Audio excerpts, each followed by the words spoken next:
امیدوارم که حالتون عالی باشه. من دکتر مینا قوچانی روانشناس هستم و امروز میخوام راجع به یک مسئله خیلی مهم و تاثیرگذار تو زندگیتون باهاتون صحبت کنم. اعتماد به نفس. اعتماد به نفس یه مهارته. این نیستش که بعضیا داشته باشن و بعضیا نه. اعتماد به نفس رو میشه یاد گرفت، میشه تقویتش کرد و در شرایط مختلف ازش استفاده کنیم. امروز میخوام چند تا راهکار علمی و عملی راجع به اعتماد به نفس رو با شما در میون بذارم. اولین مورد شناخت خود و پذیرش نقاط قوت و ضعف خودمون هستش. اولین قدم توی افزایش اعتماد به نفس اینه که خودمون رو بشناسیم و بدونیم که همه آدم‌ها یه سری نقاط قوت و ضعفی دارن. با شناخت نقاط ضعفمون و پذیرش نقاط ضعفمون باعث میشه که کمتر خودمون رو با بقیه مقایسه کنیم و اعتماد به نفسمون افزایش پیدا کنه و خودشناسی باعث میشه که چیزهایی که ما رو میترسونه ازش دیگه نترسیم. مورد بعدی تعیین اهداف کوچیک و قابل دستیافتنی هستش. اهداف بزرگ گاهی وقتا باعث میشن که اعتماد به نفسمون کم بشه. چرا؟ به خاطر اینکه به راحتی به دست نمیاد. وقتی که اهداف کوچیک و قابل دستیافتنی داشته باشیم و بهشون برسیم، احساس موفقیت میکنیم و حسمون بهتر میشه و باعث میشه که اعتماد به نفسمون افزایش پیدا کنه. مورد بعدی که سومین مورد هست، تغییر افکار منفی. افکار منفی شاید شما هم تجربه کرده باشید، بزرگترین دشمن هستش و همه چیز رو خراب میکنه، از جمله اعتماد به نفس رو.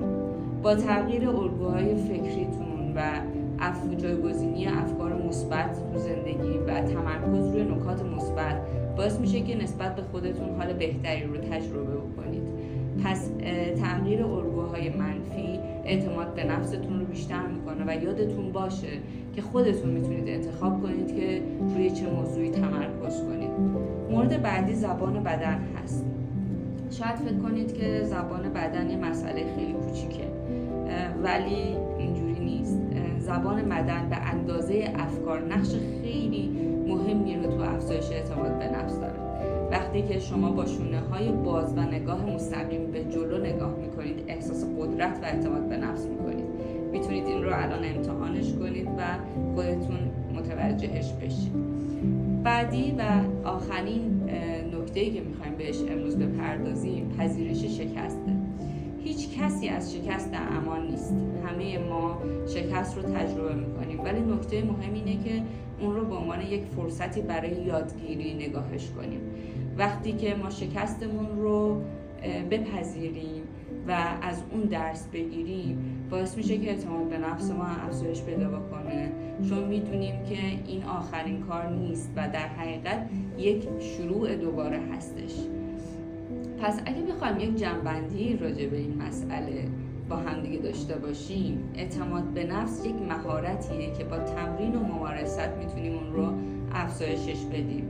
پس با نکاتی مثل شناخت خودمون و پذیرش نقاط قوت و ضعفمون، با تعیین اهداف کوچیک و دستیافتنی، با تغییر الگوهای فکریمون و با سازی زبان بدنمون، اصلاح زبان بدنمون و با پذیرش شکست هامون میتونیم زندگی پر از اعتماد به نفس داشته باشیم. بنابراین شما میتونید از همین امروز با تمرین زندگیتون رو پر از اعتماد به نفس کنید و اون رو در زندگیتون قرار بدید. خوشحال میشم از اینکه اگر بتونید تجربه هاتون و اگر سوالی داشتید با من در میون بذارید تا ویدیو بعدی زندگی پر از اعتماد به نفس داشته باشید. خدا نگهدار.